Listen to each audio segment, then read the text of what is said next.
Good morning, dear Sri Lankan as well as foreign colleagues and ladies and gentlemen. It is my immense pleasure to start this important event of a special interest or subspecialty in many surgical fields such as general surgery, GI surgery, and oncosurgery. So welcome to COLOCON 2024. Now we have seen increasing trends of occurrence of colorectal cancer, which is actually a concern because more and more younger people are getting in, maybe due to more advanced diagnostic facilities or more better reporting, but still we see a marked increase in the incidence of colorectal cancer. So,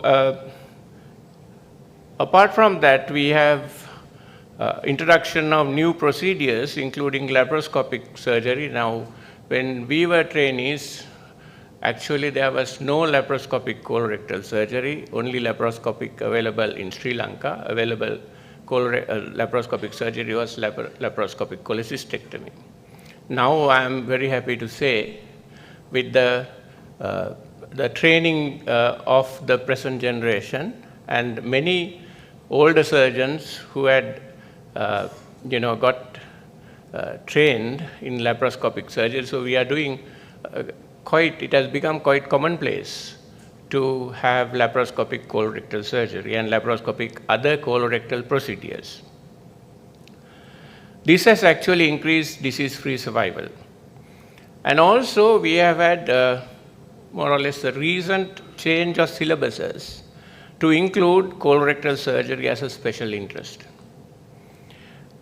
And this will, we hope, will help to keep abreast with the world standard and protocols of care.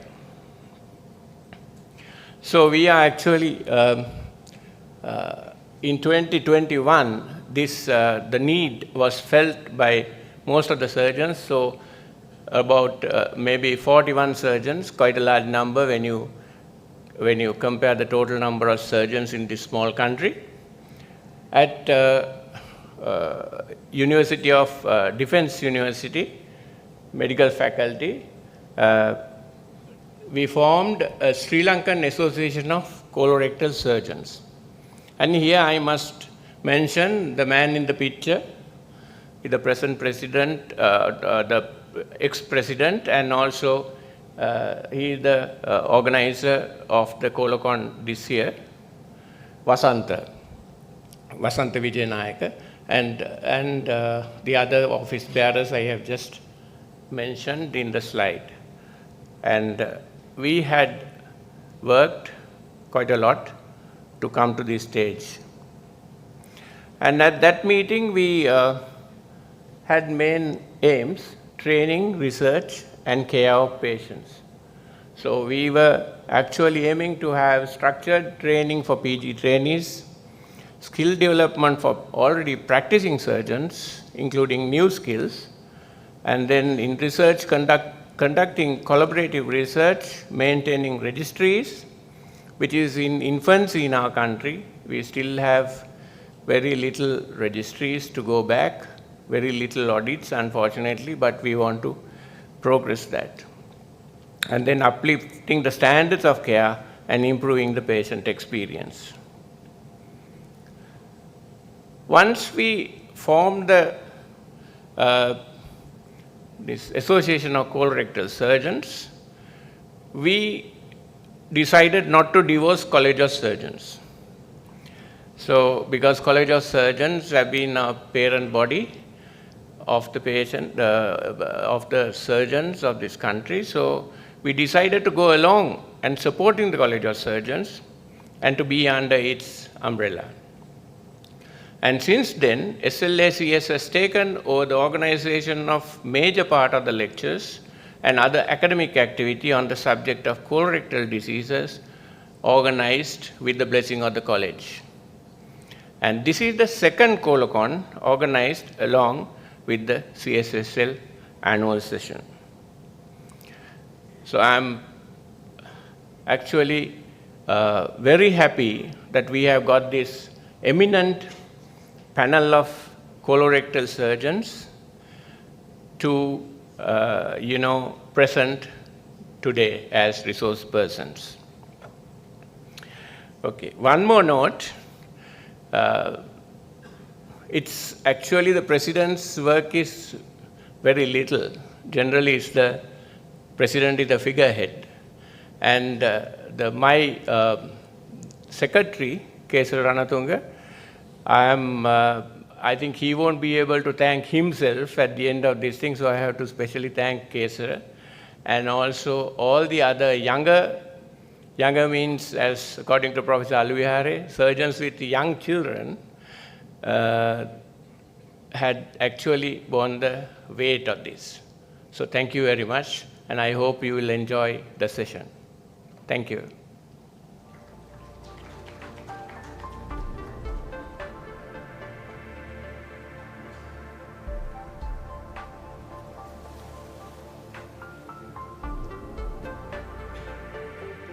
Thank you, sir. Ladies and gentlemen, the first symposium of COLOCON is titled Complications Related to Low Rectal Anastomosis. This symposium explores the common complications and how to manage them. To chair this session, I cordially invite Dr. Kaushika Gunasekara, Consultant General Surgeon, and Dr. Sanjeev Samaranayake, Consultant Gastrointestinal and Laparoscopic Surgeon. Over to you, sirs.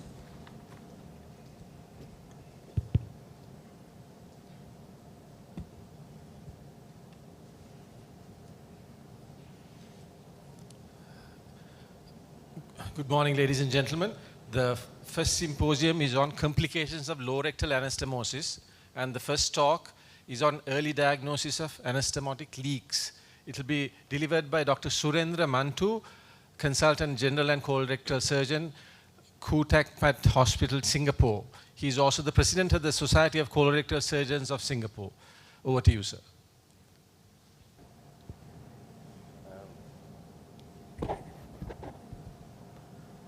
Can I get the slides here, please? Okay. All right, good morning. Thank you for the kind introduction, and I'm a colorectal surgeon based in Singapore, and I bring you all greetings from Singapore, especially the Society of Colorectal Surgeons of Singapore. And these are my credentials.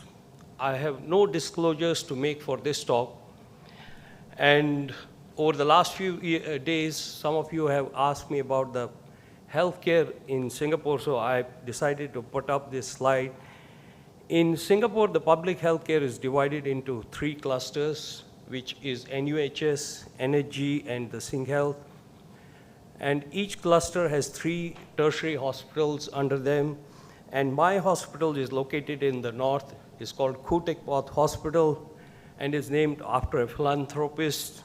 And in terms of bed strength, all the clusters are almost of equal size. This is the place I work in. It's a beautiful green hospital located on the banks of a man-made lake, as I've seen many man-made lakes around the Kandy. So it also looks beautiful. We call it a hospital in a garden. During my talk, I'll be covering the introduction about anastomotic leak in rectal surgery, definition of anastomotic leak, incidence of anastomotic leak in rectal surgery. And my talks are usually based on a narrative, on a story of a patient.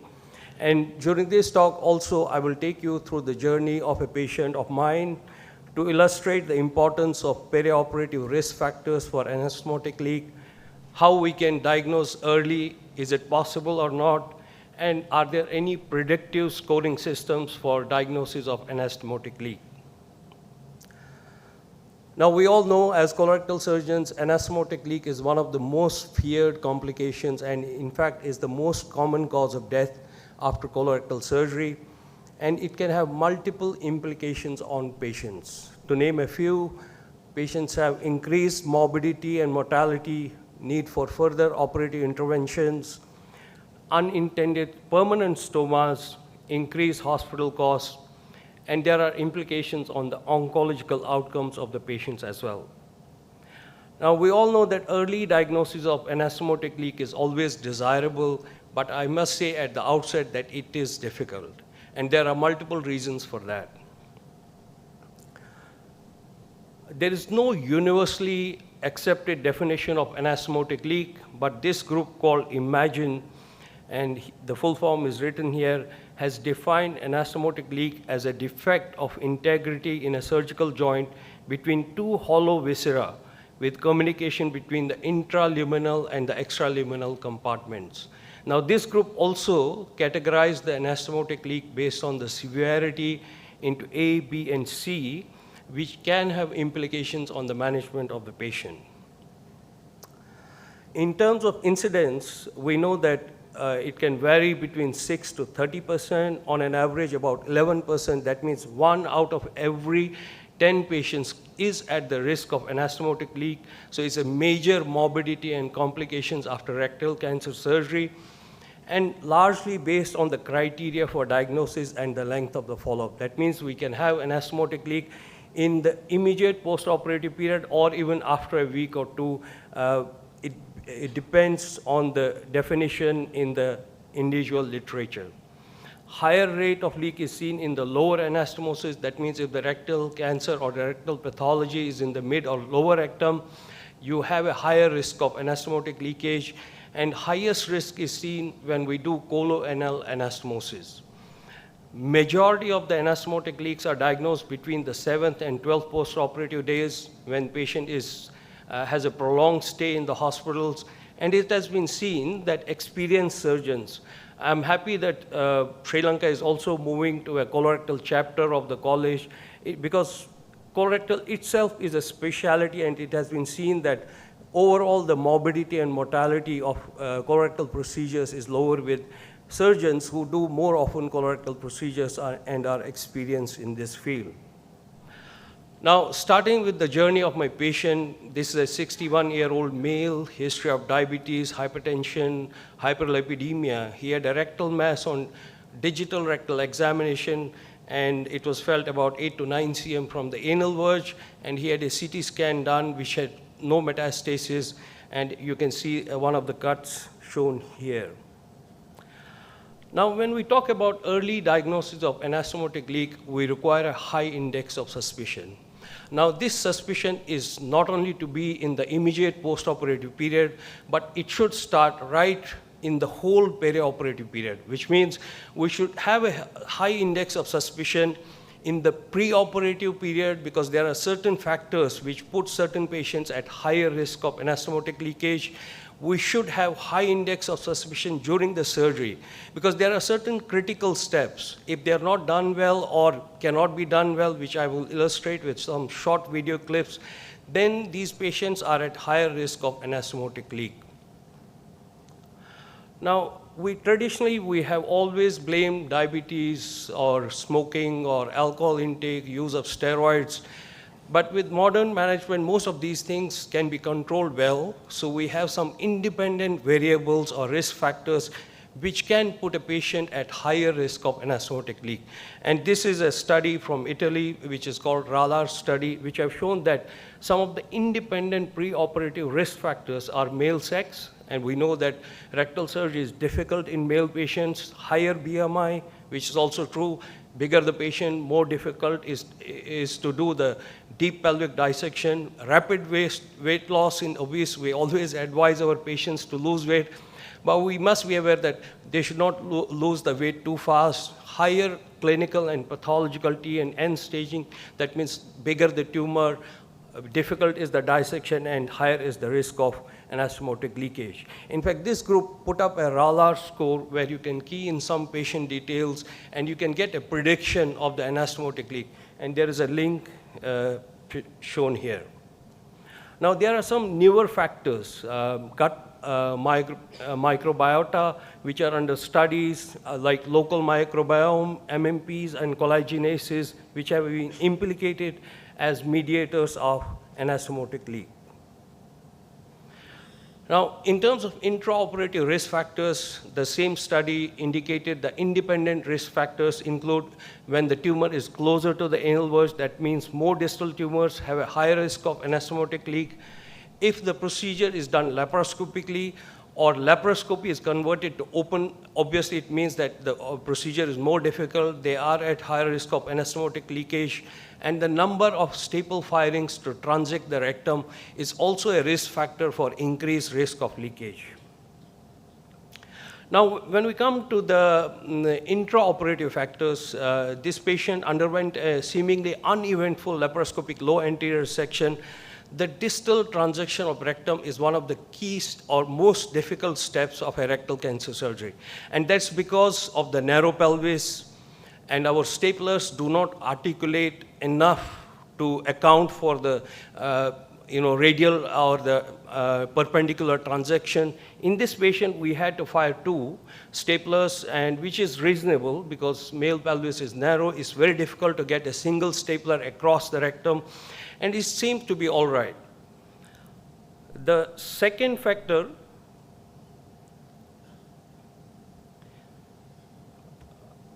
I'm sorry, the slides are not moving. Can I get some help, please?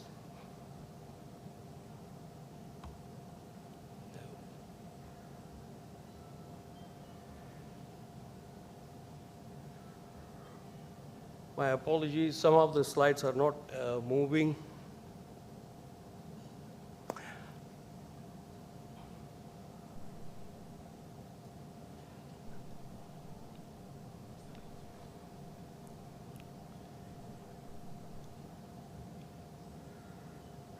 Okay, all right. Can we get it up on the screen? Now, the second critical step during the rectal cancer surgery or rectal surgery is doing an anastomosis. Now, it has run a bit further because I wanted to illustrate that when we have more than 2 firings, I try to bring out the anvil closer to the transection, the junction between the 2 staplers, so that when we fire a circular stapler, we don't have any staple junctions left inside in situ. And also we need to check on the tension, the lie, and so these are all important factors we need to pay attention to. And we also, as surgeons, we know that when some anastomosis is not done well, we are always worried about the risk of leakage. And similarly, after the anastomosis is done, the air leak test, which is commonly done blindly using a Foley's catheter. But over the years, I have started using colonoscopy regularly, and I must say it has paid off well. If you have done a colonoscopy, there is no leakage. Usually the anastomosis is sound, and you're not much worried about the risk of leakage in the postoperative period. Now, these are some of the other predictive factors, but out of these, I must say that colonoscopy is one of the most reliable means of detecting the integrity of anastomosis during the surgery, because any other things are subjective and not very reliable in predicting whether this anastomosis is sound or not. And coming back to the journey of this patient, on day 1, he was doing well, with white cell count of 12,000 and a CRP of 84, which is well within the expected range. Day 2, he was stable, but on day 3, he developed tachycardia. He had a heart rate of 100, blood pressure was stable, he was still afebrile, and CRP jumped to 160. We know that traditionally the cutoff is around 150, so it was borderline, and clinically he had some localized LIF tenderness. We did a CT scan. Now, CT scan in the immediate postoperative period can be quite tricky. You know, this CT scan showed that the anastomosis is intact. There is mild inflammatory stranding, which is expected in most of the patients, and no obvious anastomotic leak. So I was assured that, okay, things look right. Let's wait and see how the things evolve. Now, when we come to the postoperative diagnosis of anastomotic leak, there are three main modalities. One is the clinical examination itself or clinical assessment of the patient. The second is the biochemical markers in the blood, and third is the imaging of the abdomen and pelvis. Now, even we have three modalities, still the diagnosis of anastomotic leak can be difficult. This is because there is a very poor specificity of common signs and symptoms. There's a controversial role of inflammatory biomarkers and poor sensitivity of the imaging. Now, we know that classically, when a patient gets peritonitis, he should show severe abdominal pain, muscle guarding, what we call board-like rigidity, hemodynamic instability. But most of these patients are under care, they are on antibiotics, and often they present with minimal, diverse, or vague symptoms. It's very difficult to clinically diagnose anastomotic leak, especially if it is a very small anastomotic leak.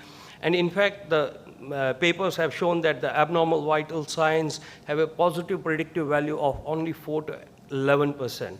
So, in fact, even prediction of anastomotic leak by experienced surgeons is very low. In fact, most of the experienced surgeons would want to observe the patient rather than go in early because they rely on their experience rather than any. I would say the serial examination of a patient or serial review of a patient is more important than one-off an examination and ruling out an anastomotic leak. Now, in terms of biochemical markers, multiple have been studied. We routinely use CRP, some use procalcitonin and leukocyte counts, and there are some other under study like interleukins, cytokines, TNFs. But again, it is the serial values which are important because the problem is that even if it is high, a biochemical marker, say CRP is high, is unable to differentiate a physiological stress response to a surgery from a major inflammatory response due to an anastomotic leak. So when you have a raised CRP, you still need other means to diagnose whether the patient has really an anastomotic leak or not. This is some of the details about the biochemical markers. Usually there are some cutoff values published in the paper. I will skip this slide in the interest of the time. And imaging, I know there is a lecture on imaging, role of imaging in anastomotic leak. Just to highlight some points, that CT scan abdomen with retrograde water-soluble contrast enema is the most accurate method of diagnosing an anastomotic leak. And if you can see a contrast extravasation, then you are sure that there is a leakage. But unfortunately, this is present only in 5 to 17% of the patients. So I would say CT scan, although suggestive, is also not very diagnostic about the anastomotic leak, especially in the early postoperative period. Now, we go back to our patient. Day 5, heart rate is 90 to 100, blood pressure is still stable, white cell count of 14,000, then CRP is jumped from 160 to 190, but he was showing worsening, lower abdominal pain, localized peritonism in the lower abdomen, and vital signs were still stable. And we did a CT scan on day 7 or 8, and this time it showed that there are pockets of fluid and air around the anastomosis, and there is some fluid around the liver also, which you can see on this cut. But fortunately, the radiologist said it looks more reactionary fluid than purulent or fecal matter. So we were ready to operate, but patient decided that he wants to continue with the conservative management. So we decided to insert an IR image-guided transgluteal drain. If you can see in this, this is the transgluteal drain right behind the anastomosis, which was inserted by our interventional radiologist, and we decided to observe the patient as his physical vital signs were still stable. Now, could we have predicted? People have tried multiple scoring systems. In fact, this systematic review has tried to look into all the scoring systems which have been, proposed so far, by which we can predict an anastomotic leak. They have included about 8 or 9, and some are named like ProCol. You might have heard about colon leakage score, and they concluded that there are multiple preoperative and intraoperative variables. In fact, if you can look at this, the only consistent variables which were included in all the scores was the distance from the anal verge, and the sex, and maybe the ASA. The rest all were very heterogeneous. None of the scores actually included all the variables. So similarly, when we look at the intraoperative variables, again, the duration of surgery and blood loss was consistently included in most of the scoring systems, but again, the rest of them were again not included. And this systematic review concluded that existing scores are very heterogeneous. There are significant limitations in, and we need a new scoring system. So again, even if we have some scoring systems, they are not very, very useful, I must say, for predicting an anastomotic leak very early. Now again, if we look at this patient, I decided to do a flexible sigmoidoscopy, and you can see this is the drain inserted transglutally, and this is the defect. If you look at it, this is the defect, and when I blow it with air, you can see the drain there. So I decided to put up some clips. And there was some drainage from the transgluteal drain, but after putting some clips, it did close, and patient actually recovered well, stayed for more than 3 weeks. His adjuvant therapy was delayed because he had to stay for too long, and we're still worried about whether this anastomosis will eventually heal or not. But what was most important, there were multiple questions from the patient, from the family, and my colleagues as well, as we do a routine morbidity rounds. And I would say that even now this dilemma continues. There is no reliable means of diagnosing an anastomotic leak. You need to have a high index of suspicion, not only in the immediate postoperative period, but also the pre and the intraoperative factors we need to take into account. We're all familiar with the benign CT in a stable patient with a CRP level of around 150, but we are also aware that many a times when we have to do a laparotomy in such a patient, we uncover gross contamination with resulting severe inflammatory response syndrome, multiple organ dysfunction syndrome, and even prolonged ICU care, and sometimes even death. So, and we also are aware that we also face this question by doctor, why didn't you go back sooner? And unfortunately, we don't have the answer right now. We are always for the lookout how to diagnose this dreaded complication earlier. And when I was preparing for this lecture, is a very interesting literature written in British Journal of Surgery. I would urge all of you to read it. And these are some of the lines borrowed from it. With age comes the realization that even with competence, experience, and humility, one has failed to overcome this ruthless complication, the responsibility for which the patient, their family, your colleagues, and the insurance company all have you listed as suspect number one. And but as surgeons, we always believe in the saying that when the going gets tough, the tough get going. But today I want to pass a message, especially to the younger surgeons who want to do everything for the patient. If you are smart, when the going gets tough, the tough ask for help. You know, anastomotic leak is a very dreaded complication. In fact, surgeons are known as the second victim. It puts a lot of lasting stress, both physical and mental, on the surgeon. And if you ever face this problem, don't hesitate to ask for help, because fresh pair of hands, fresh pair of mind, and fresh legs can change outcomes for the patient and also take a lot of stress out of you. When I have this complication, I always ask my colleagues, let's share the joy. Thank you very much for your patient listening, and I apologize for the hiccup in the IT. But before ending, I want to thank the organizing committee for inviting me and my wife, you will hear from her later in the other session, to this lovely place. We had a wonderful last few days. I must especially thank Dr. Nisanka for inviting me, and thank you very much for a patient listening. Thank you.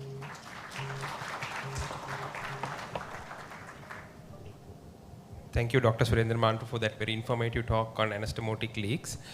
So we will entertain the questions at the end of the symposium.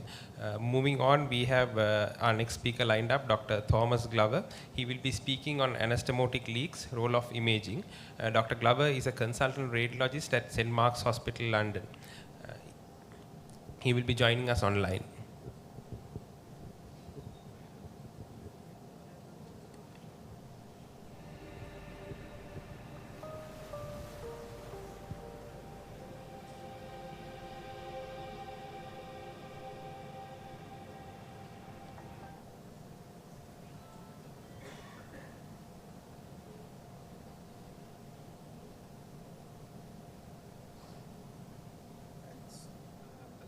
imaging an anastomotic leak, and I think, as has been very nicely highlighted in the first lecture, that it's a very nebulous and difficult area. And I'm just going to aim to try and highlight some of the things we take into consideration.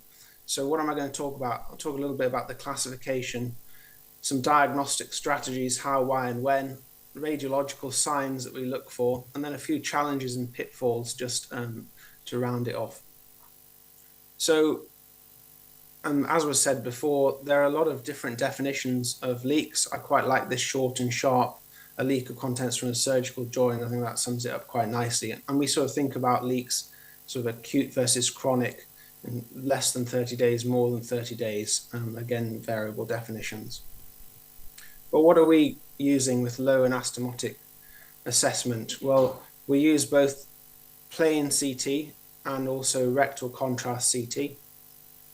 Typically, we'll just stick them through the scanner without rectal contrast to begin with, see the lay of the land. Sometimes you don't actually need to give rectal contrast because it's obviously leaked.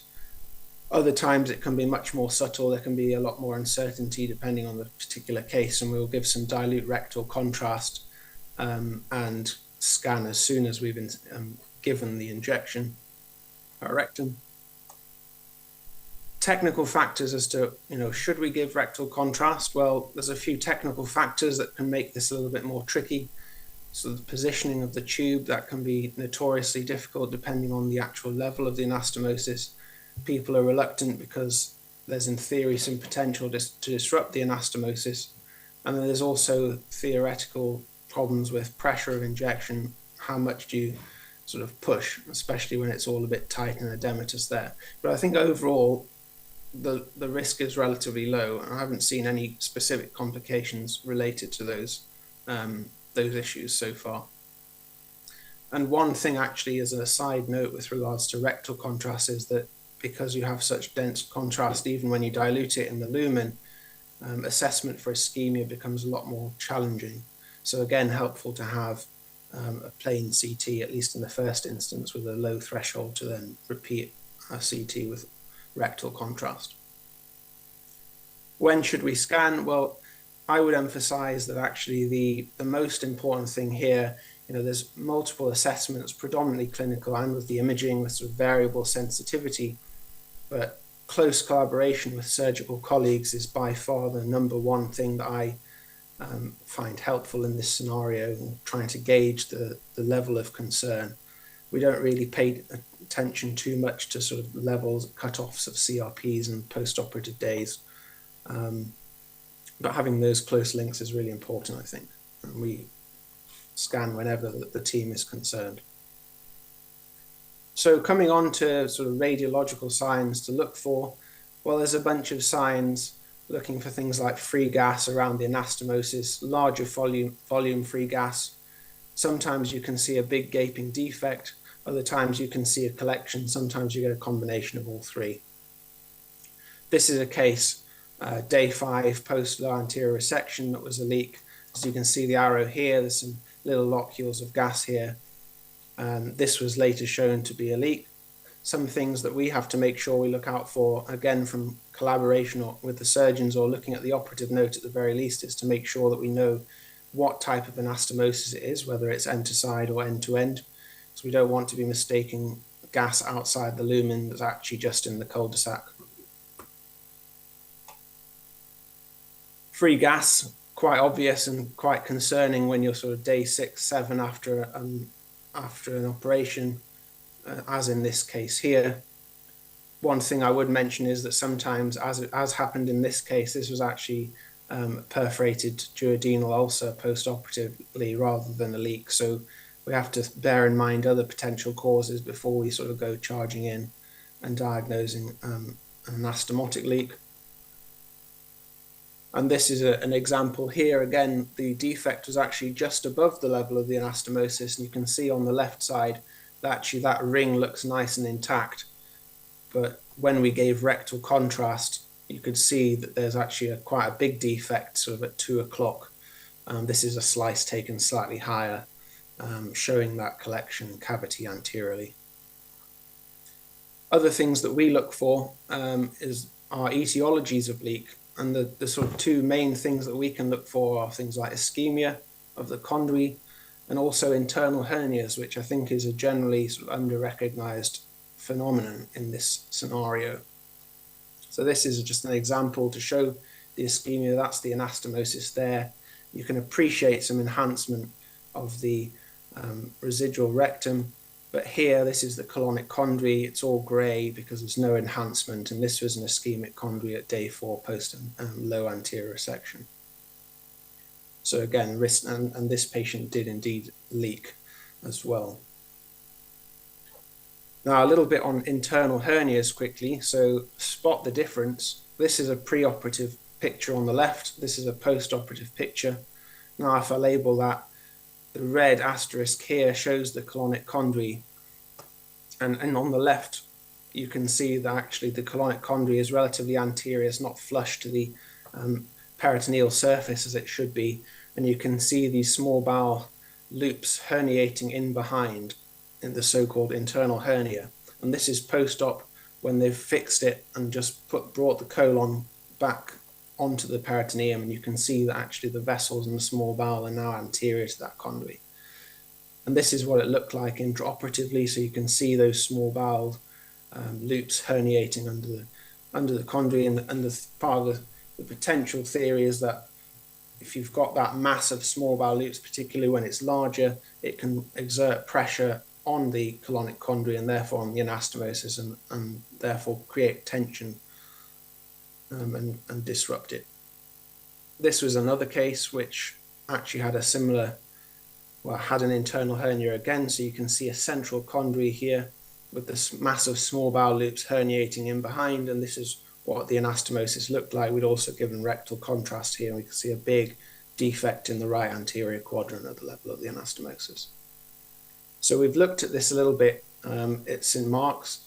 It's unpublished preliminary data at the moment, but we've looked back over the last 15 years and we looked at the acute post-op CTs. 25% had an internal hernia, so quite a lot. 10% had an internal hernia and a leak. And the data so far shows that there seems to be an association between internal hernia and leak, pending further analysis. So we've talked a little bit about acute leaks. Also, we have a role in chronic leak assessment, and we have 3 modalities for that: fluoroscopy, CT, and MRI. So fluoroscopy is by far the most widely used technique in the UK. It's quite accessible, dynamic study as well, so the operator can take multiple views and sort of interpret as they go. It does have some drawbacks. Anterior leaks, except for sort of rectovaginal fistulae, can be quite hard to diagnose and generally are not well diagnosed by this test. You can't also get precise information on the radial locations of leaks or the size of the defect. There's also radiation to consider, perhaps not such an issue for your sort of older patient who's had cancer surgery, but certainly more relevant for your young patient who might have had an ileoanal pouch, who has many years still to live. And the final thing also is that we see presacral widening on fluoroscopy quite often, and that needs MRI to further assess that. The relevance of that comment will become clear shortly. CT enemas is another technique that's used. We don't really use it in our institution so much, at least in the chronic setting, but you can do it in 2 ways. Either you can inject a bolus of contrast and then just take a static image and then accept what you've got, but then that will potentially miss areas of leak which are in non-dependent areas unless you sort of reposition the patient. You can also do CT enemas similar to fluoroscopy, where the operator is taking multiple CTs and adjusting the position of the patient. That's done in some circles here. But again, quite a lot of ionizing radiation and expertise in that technique is a limiting factor. Just thought I'd also mention MRI. Sometimes you kind of get lucky in a sense that you can see, as in this case, that you can just about see a defect and a presacral cavity, so you can diagnose that with a standard MRI. But there's also an emerging technique, which is MRI enema, which is relatively, the literature for which is relatively poor at the moment. But if I just take you through these images from a recent paper from 2021 by Berling et al., we can see in the top left that we've got the fluoroscopic image showing that posterior leaking cavity, but the MRI enema, which is effectively just injected gadolinium per anus, has showed us quite nicely that there's, in the bottom left, we can see that green arrow showing the little communication, but also on the right-hand side of the screen, we can actually tell the radial location of that leak coming off at sort of 4 to 5 o'clock. So what are the advantages of MRI enema? Well, you can assess the causes of presacral widening at the same time. So you get 2 for the price of 1, and you can see the anatomical location. It's better for looking at anterior leaks. You can also look for things like fibrosis around a cavity, and that's quite important for when you're deciding to potentially reverse or how long you wait, see how much fibrosis, how much the cavity has got smaller over time. It also has no ionizing radiation. Disadvantages really are cost, poor accessibility. Or in the NHS here, our MRI scanners at Chocker are, full of inpatients. Short of having dedicated scanners for this type of thing, it's very hard to actually perform these tests. It's also relatively new, and there's a lack of trained personnel, and you have other limitations like needing Buscopan to reduce peristaltic artifact, and also some patients obviously can't have MRIs for whatever reason, if they've got a pacemaker or something. So finally, just to finish, there are a few challenges that we have in anastomotic leaks, particularly in the chronic setting and sort of post sort of cancer surgery. Sometimes it can be quite obvious. So we've got 2 images of MRIs here, one on the left, one on the right. This is relatively soon post-op, within a year post-op. Nothing to write home about, some thickening of the cavity, but no real concern for cancer, either on inspection or from biochemical markers like CEA. And then a year later, we can see all of this new soft tissue, and it's clearly recurred. Sometimes it's quite obvious. However, in other times, this is another case that we had where they'd had an anterior resection, slightly higher anastomosis, and they'd leaked. And this is the top left picture is the first post-operative MRI. Then we've got a PET CT and an MRI sort of 12 months later. And we've got a CEA which is rising, but no real appreciable change in the MRI. No obvious soft tissue in that time, and the CT doesn't show any metastatic disease. But then, so that's a sort of conundrum, and how, that's kind of at the limit of what we can probably do imaging-wise, other than watching and waiting. But we do use the CEA, PET CT, and also direct visualization to help us. But PET obviously comes with the caveat that both sort of sepsis in a cavity and tumor can be added. And just a couple of pitfalls to mention before I conclude. This was a case where we had a beyond TME resection with a high subcortical sacrectomy. This was the fluoroscopic enema done at 4 months post-surgery, which was showed no evidence of a leak.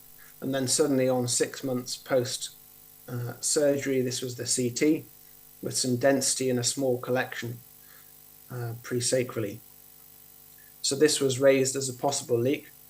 But if you look back at the scan from 2 weeks post-op and discussion with the surgeon and the MDT, actually all of this stuff, which is gentamicin beads applied by the surgical team intraoperatively, have all just disintegrated and mimicked a leak there.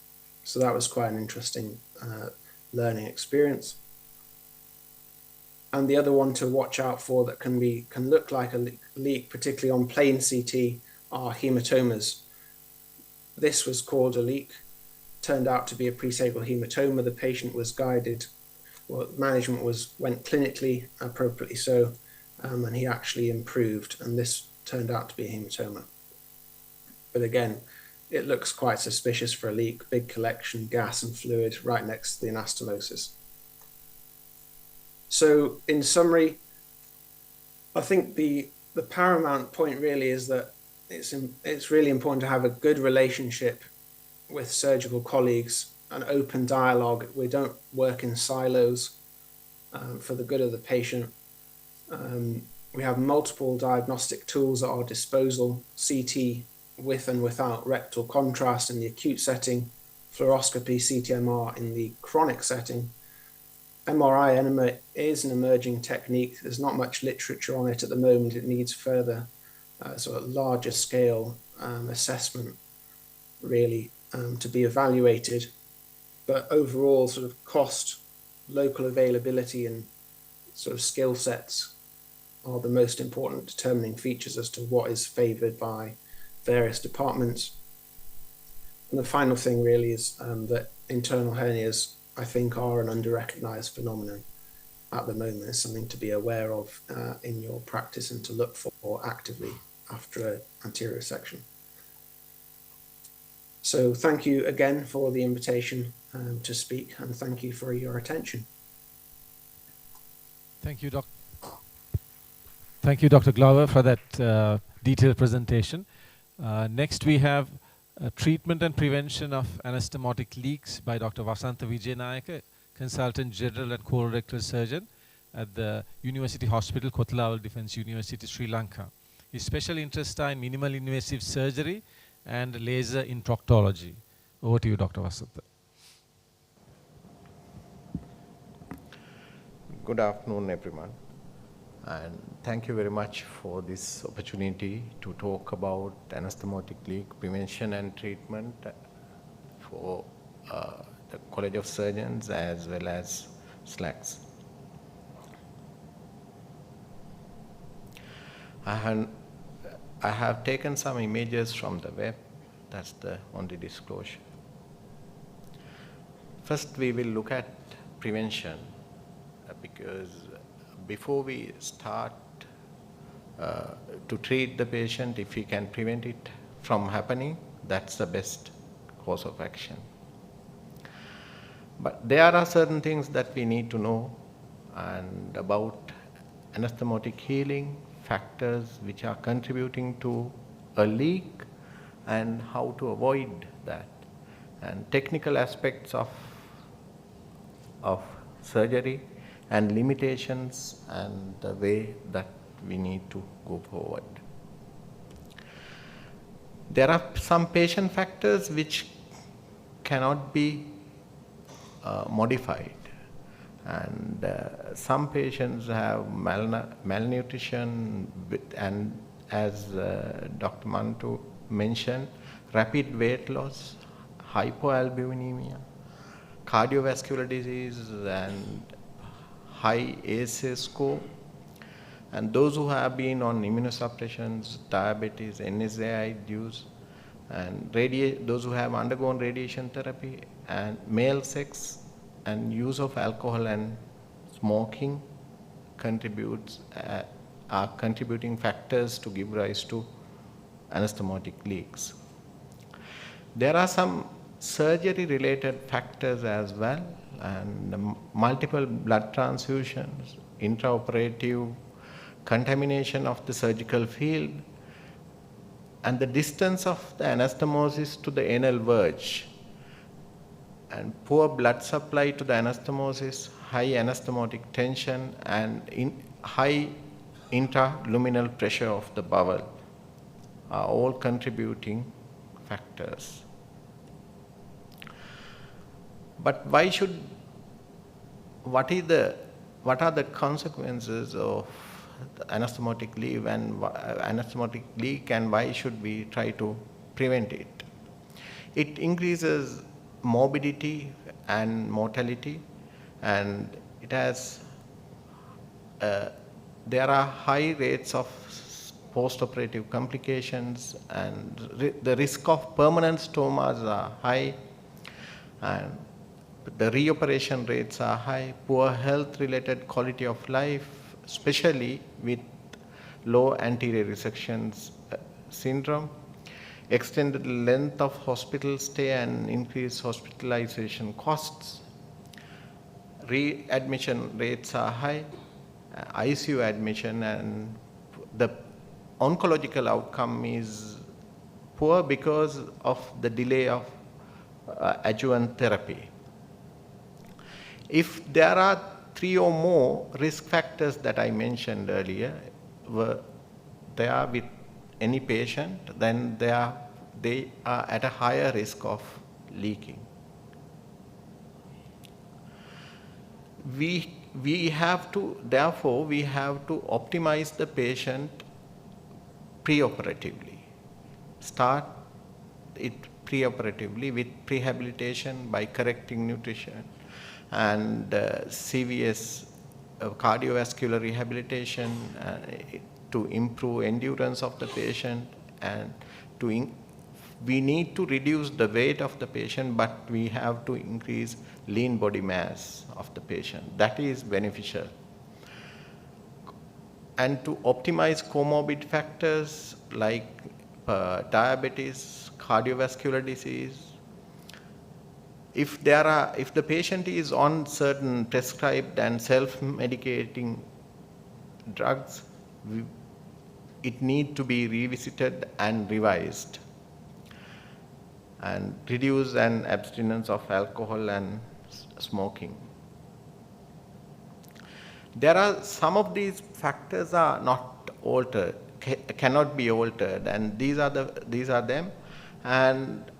But during the surgery, we should not have more than 200 ml of blood loss. However, if the patient happen to bleed, of course, that is something that we can't control at that point of time. And so we try to maintain it at less than 200 ml, and we try to minimize blood transfusions. If the duration of surgery is more than 4 hours, then the risk of anastomotic leak is high. The location of anastomosis from the anal verge, if it is less than 3 centimeters, that is coloanal anastomosis most of the time, and the risk, as it was mentioned earlier, is very high compared to the anastomosis between 3 to 5 and above 5. And between 3 to 5, in best of hands, the anastomotic leak rates are around 8 to 10%. And above 5 to 6 centimeters should be around 1% or less.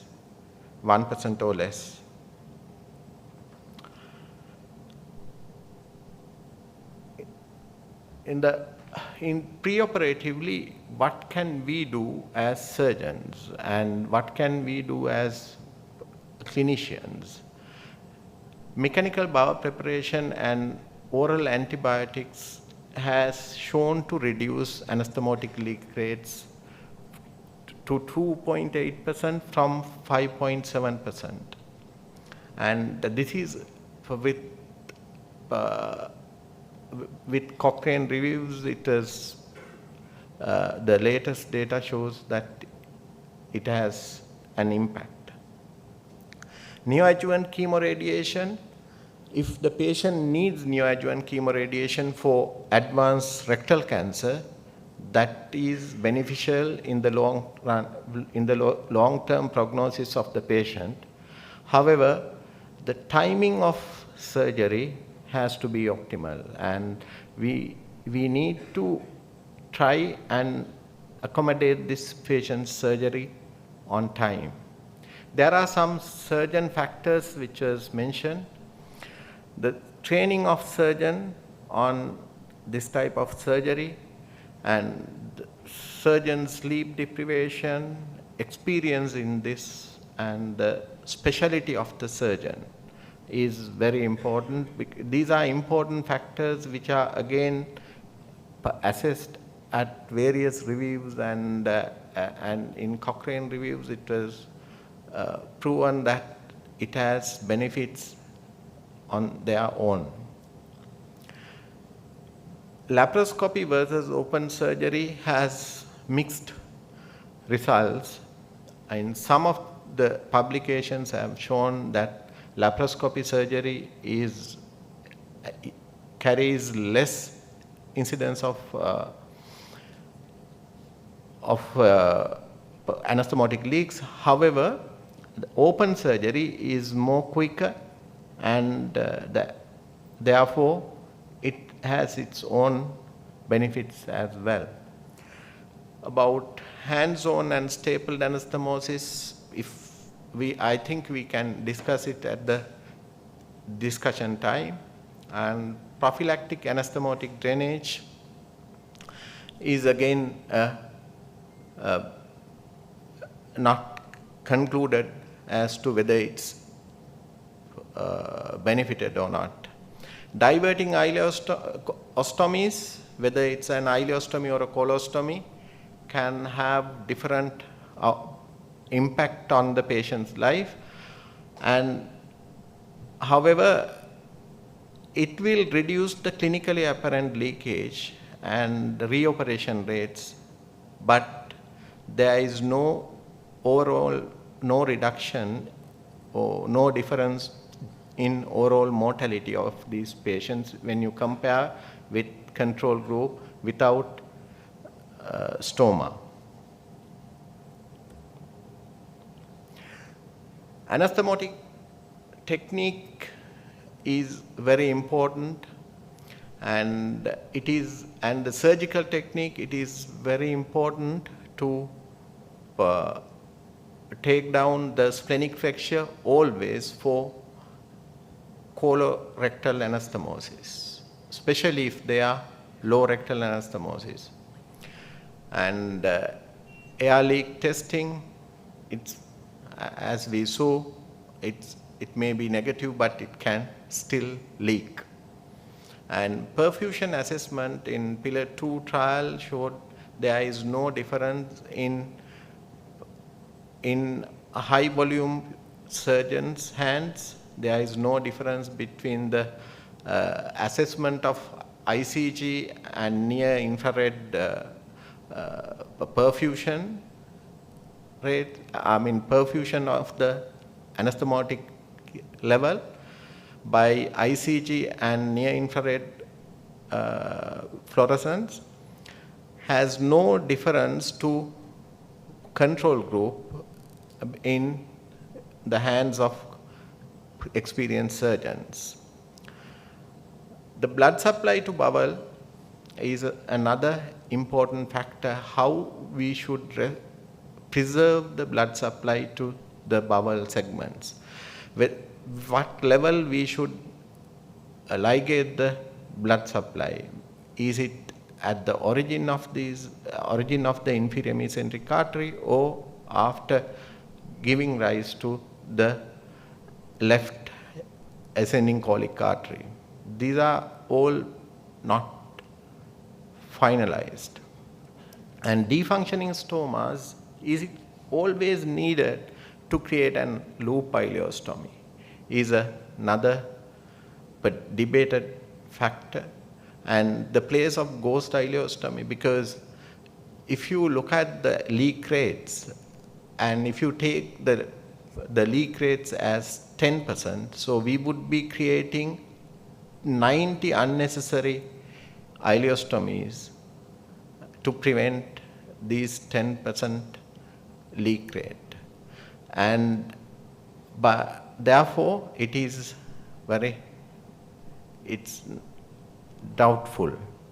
And the transrenal drainage tube and the antibiotic prophylaxis, of course, oral antibiotic prophylaxis has a beneficial effect. Early feeding, or should we keep these patients nil by mouth? An enhanced recovery protocol supports all early feeding, and we know that this is at the lower end of the GI tract. Therefore, feeding does not have an impact on these patients, the anastomotic leak. And to administer oxygen, via nasal plunges post-operatively, at least for 48 hours, is shown to be beneficial. If this happens, how to treat them? And it depends on the severity of them. And I'm not going into details about the definition and the severity grades, but the how to diagnose. The antibiotics play a major role in grade A leaks. Drainage by endoluminal means by endoluminal sponges, endosponge, or extraluminally, and with closure of these primarily would has shown to be beneficial, and it reduced the need of diverting stomas, and it reduced the consequences of the leak as well. So in surgery, diverting stomas and reoperation with Hartmann procedure and to create an end stoma, and drainage of sepsis by surgery is beneficial. In conclusion, prevention is the best, and early diagnosis and appropriate intervention will reduce the mortality of these patients. Thank you.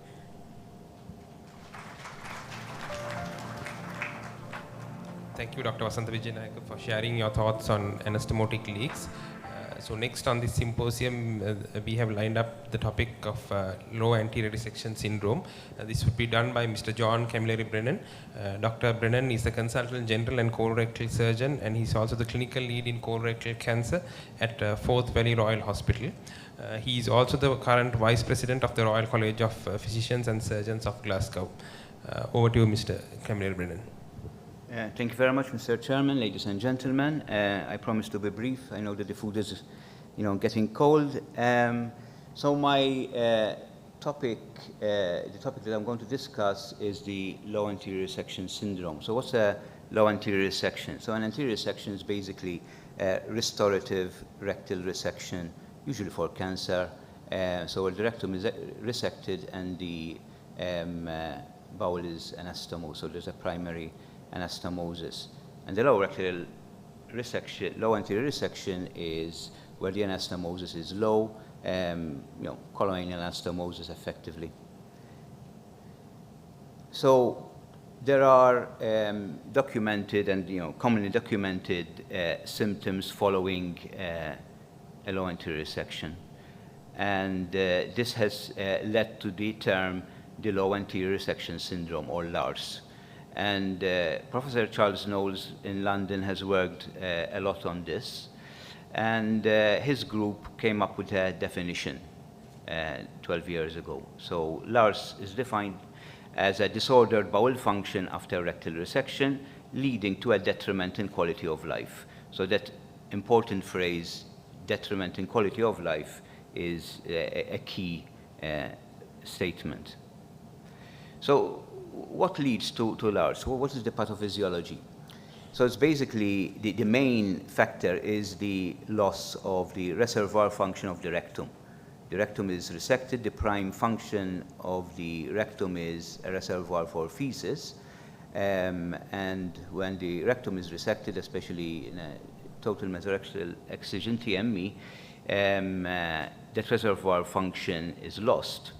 And surgeons over the years have endeavored to replace this function by creating various pouches, most notably the J pouch, the J coloanal pouch, rather than carrying out a straight coloanal anastomosis.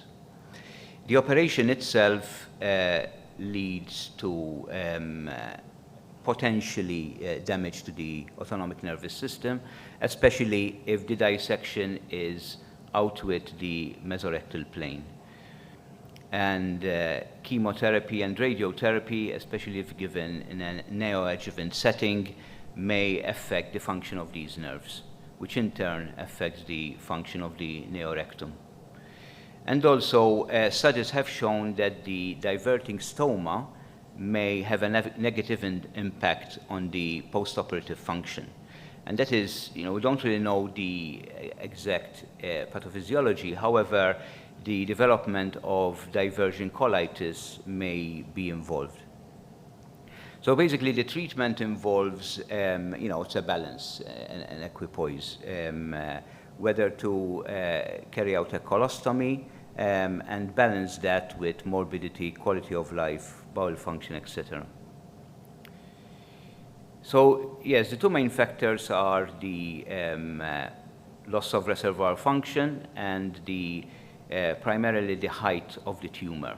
So the lower the tumor, the more rectum is going to be removed.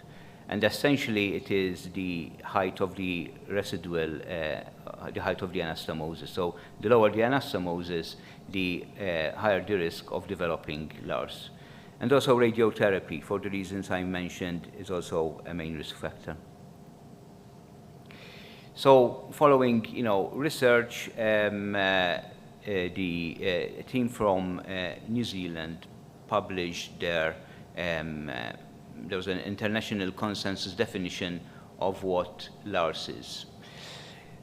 So LARS, definition of LARS is, to meet the definition, a patient must have had an anterior resection and suffer from at least one of these symptoms.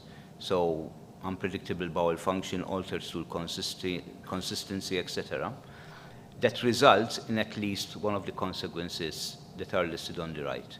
So toilet dependence, dissatisfaction with bowels, etc. So an effect on the patient's quality of life. So how do we assess the patient? Medical history is very important. It's very important to define what the symptoms of the patients are. Most patients are happy that they have been cured of cancer and downplay their symptoms. So it's very important that we are very thorough in our history. And also, we need to perform quality of life assessments and also cognitive assessments as well. In the examination of the patient, the examination of the anal sphincter of the residual rectum is very important. We need to determine the sphincters of the anal canal of the anal sphincter, the height of the residual rectum, as well as the quality of the anastomosis, whether there's stenosis, narrowing of the anastomosis or not. So proctoscopy is important. We tend to use a video rigid sigmoidoscope called the Lumini. That is a very important instrument, especially in the outpatient setting. We then can carry out specialized investigations. I tend to use endoanal ultrasound frequently, both preoperatively and post-op in these patients, and then other specialized investigations are available. So studies have led to the development of the LARS score. This originated from Scandinavia, and this is completely symptom-based. And those are the 5 questions that are asked to determine the score.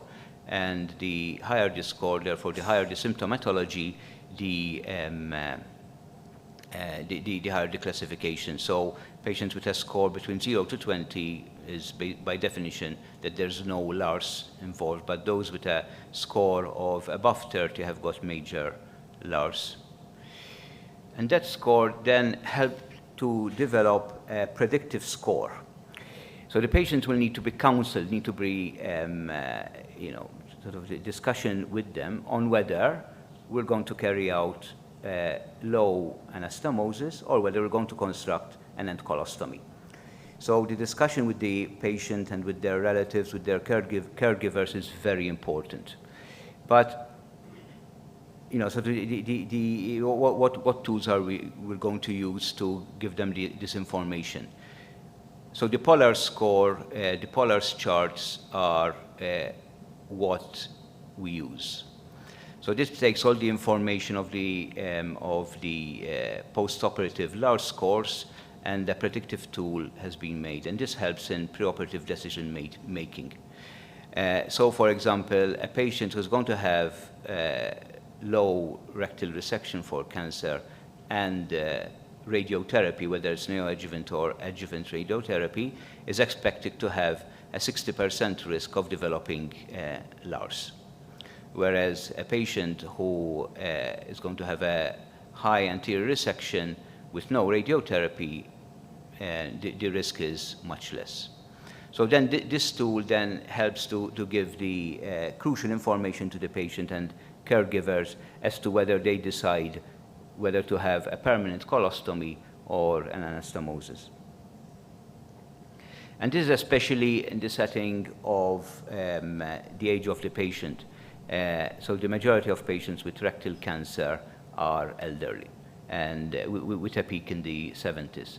So these are patients with comorbidities and also with, some disordered anorectal function and pelvic function.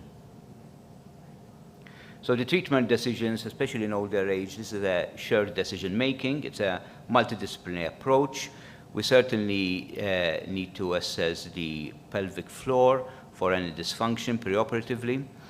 We also need to assess the need for care postoperatively and how the patient is going to cope if the patient has symptoms following resection. And then what is important to the patient. Are they bothered by a colostomy, or do they want to avoid a colostomy at all costs, depending, irrespective of the symptoms? So all this has to be discussed. So an end colostomy it has always been regarded as a negative factor, hence the development of restorative rectal resection. However, the practice varies. In Scandinavia, they are more willing to carry out an end colostomy as long as the patient is cured from the cancer and in an effort to avoid symptoms. In our case, we try our best to avoid the colostomy. In fact, in our hospital, only 18% of patients who had surgery for rectal cancer had an end colostomy. Having a colostomy does not really impact one's quality of life. That has been shown on various studies. So, and also this is irrespective of the country. So patients' quality of life has been assessed across various populations and compared to the quality of life of these individuals. And there has not been, any major difference. Probably the patient, the main factor is cure from the cancer. In the elderly, LARS is a problem. Patients who are over the age of 70 do have LARS, and it certainly affects them badly. So it's very important to counsel these patients. So it's really has to be an honest discussion between clinician and patient as to what to expect and how we're going to manage the functional, the function of the patient's bowels. And this leads on to treatment. So there are various modalities. We always start with conservative measures first, starting, as I mentioned, preoperatively, the management of expectations, dietary modifications. Some simple dietary modifications can eliminate or minimize, LARS. The medication that is used, loperamide, commonly Fibogel as a fiber supplement, and pelvic floor rehabilitation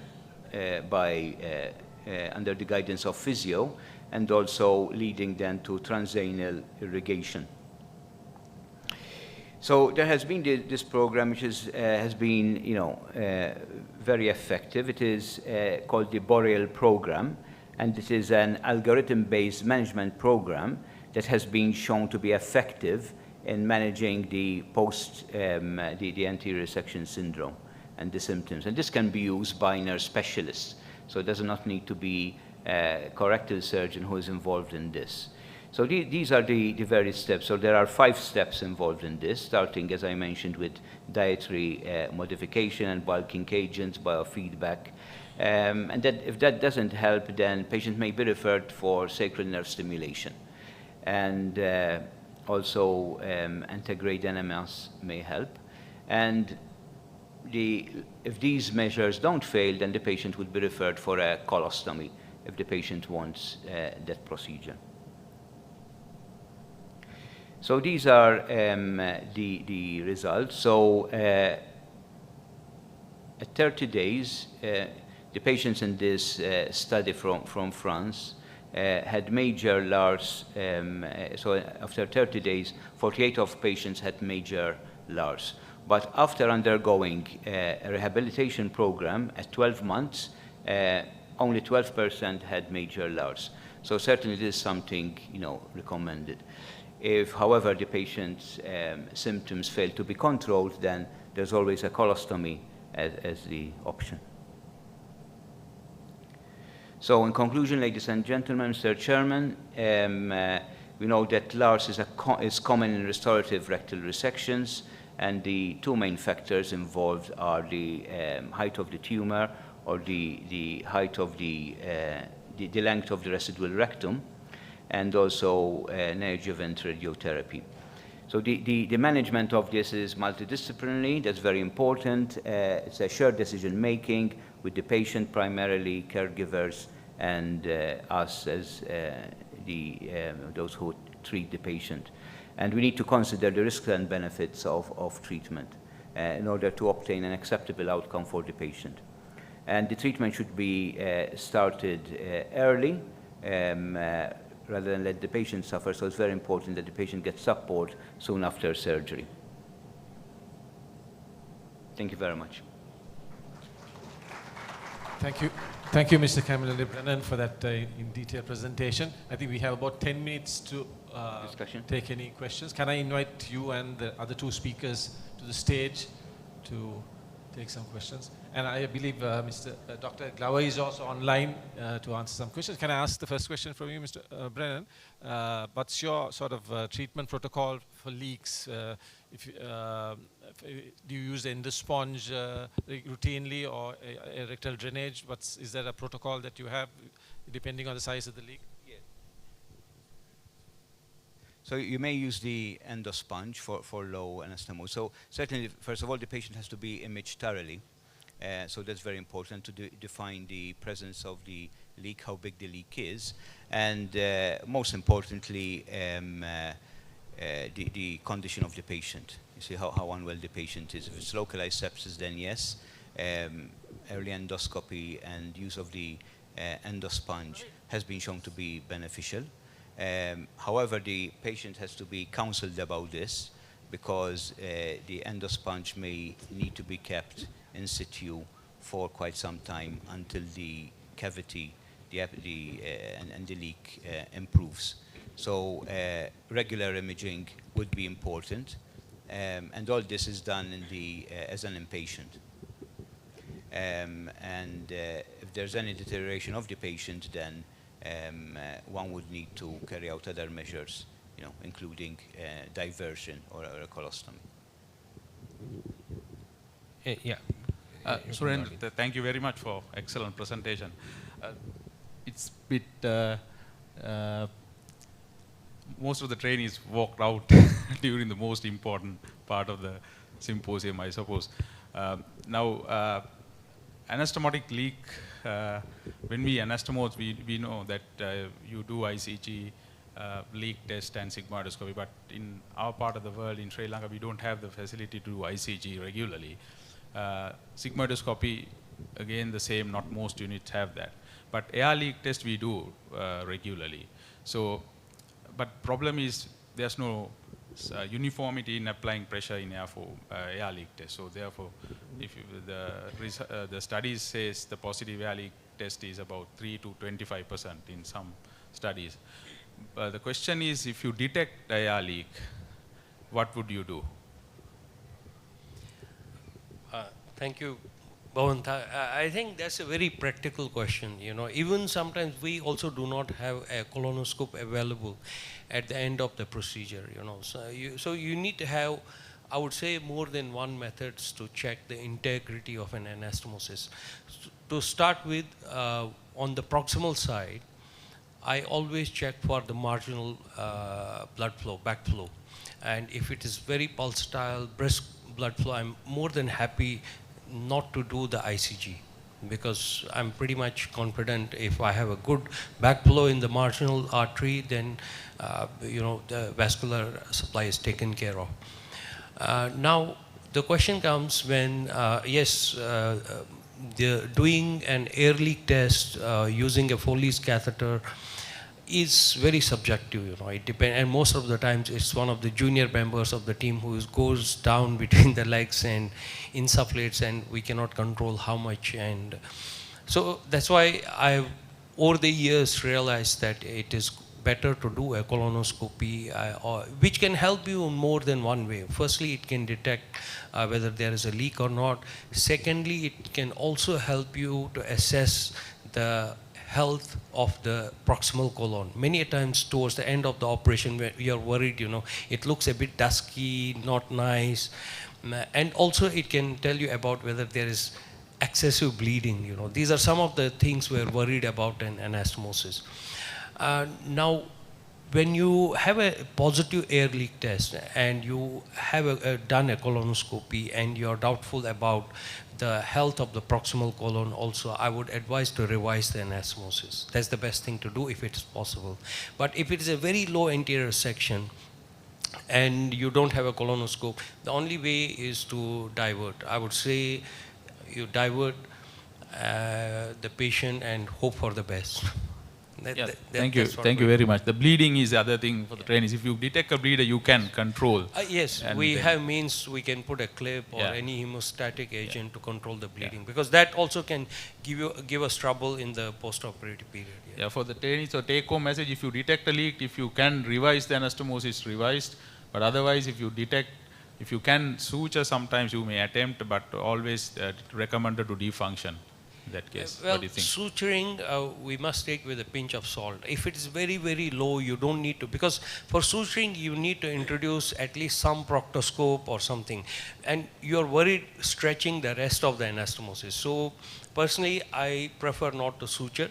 If I can put a clip endoscopically, I will put it and I will divert the patient if I cannot revise it. Yeah. Thank you. Just to add something. Now, in our setup, I know we don't have the ICG, but now everyone has a sigmoidoscope or colonoscope. So, in my experience, I hardly get a air leak. But what I go with is, I go with the colonoscope, and even if there is no air leak, if there's a line with brightness, too much brightness, I put a stitch. So I think in that, in our setup, it's quite useful. We have the maybe a portable stack for the scopes. Get that and do that. If you see a bright light without a air leak, you can put a stitch. And I have been to the international summit for fluorescence imaging in Brisbane last month. So now at the end of the summit was in Queensland, we are going to use the ICG as a standard of care. Now, Pillar 3 and the FLAG trials have shown significant reduction in the anastomotic leak in low rectal cancers. Well, these are very useful tips, and I agree to most of them except the ICG. Well, ICG can tell us the vascular supply of the proximal colon, but the big challenge is it does not tell us the viability of the rectal stump. And most of us don't look at that, That's why I feel endoscopy is better, because towards the end of the operation, when the blood supply is more or less stabilized to both the proximal and the distal end, when you do an endoscopy, you can see, and as you rightly say, if it is the anastomosis is thinned out, you can do some intervention, or you don't see a good ring, you can do some intervention. But relying on ICG, I would say, personally, I'm not a fan of ICG. I rely more on marginal blood flow, endoscopy, and the other traditional factors like no tension, The bowel must go very smoothly down into the pelvis without any retraction. These are the things I look at. Yeah. So we can accommodate one last question. Yeah.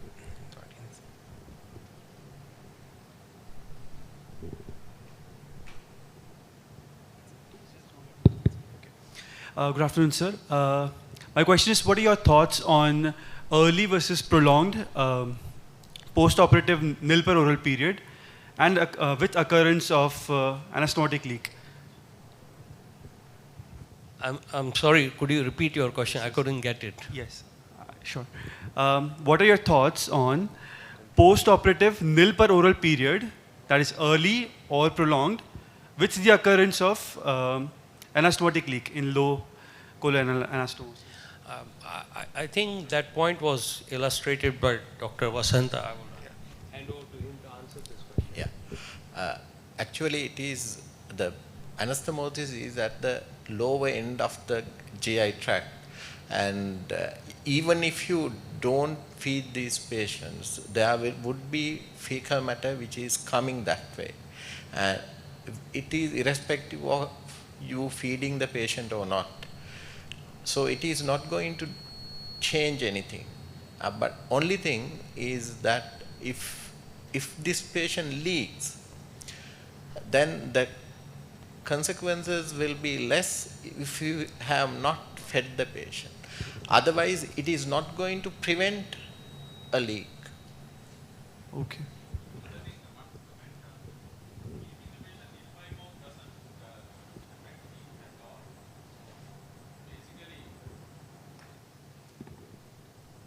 Basically, the only factor that prevents feeding the patient post-operatively is if the patient has got excessive post-operative nausea and vomiting due to many factors. But otherwise, there are many evidence to say that early feeding will not affect any anastomotic leak increase.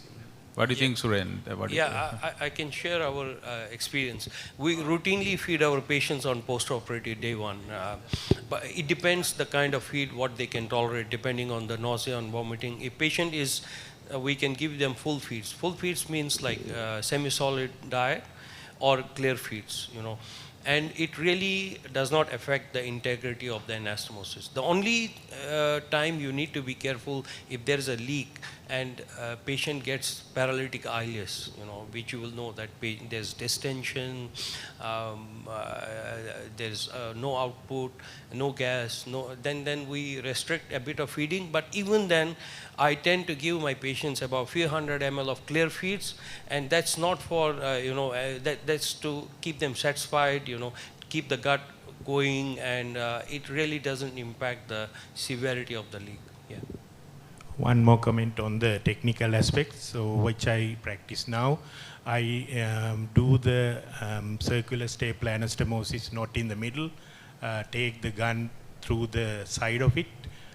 From it's end to end, but take the anvil spike or the bum gun spike at the corner of the thing, so that the circular stapler and the linear stapler will intersect only in one spot, and that will give a good healthy distal donut without breaking through the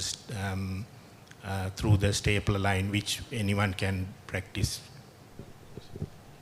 Thank you. So this question goes to Dr. Thomas Glover.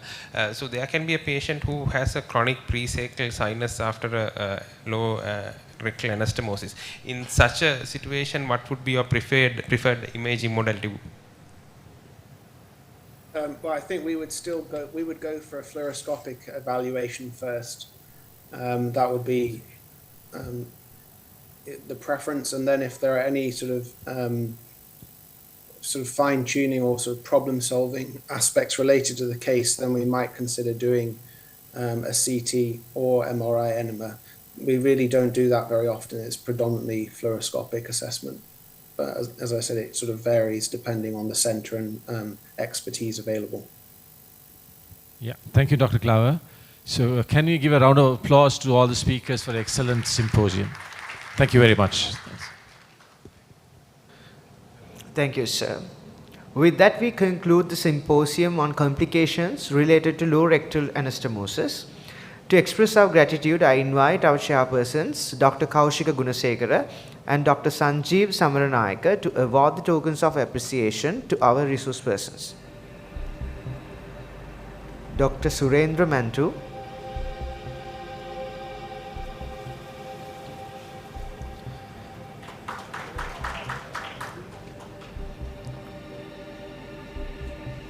Dr. Wasantha Wijenayake,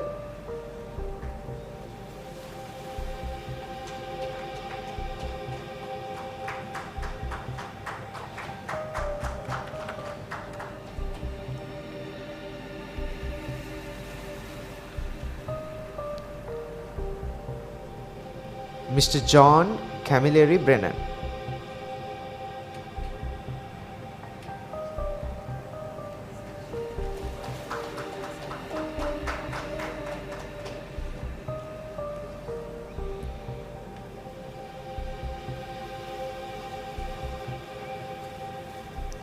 To express our gratitude to the chairpersons, I invite Professor Bhavantha Gamage to give the certificates of appreciation.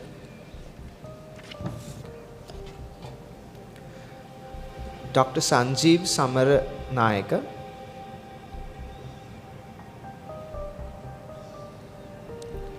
Dr. Kaushika Gunasekara.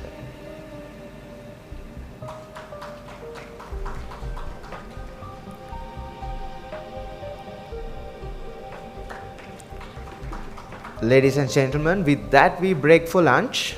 We invite you to visit the trade stores set up in the Eagle Hall. We also invite you to view the photography exhibition just outside the hall and the poster presentations in the lobby area. Life members may have their membership photo taken at the lobby area. Please be in your seats by 2 p.m. sharp to continue the session. Thank you very much.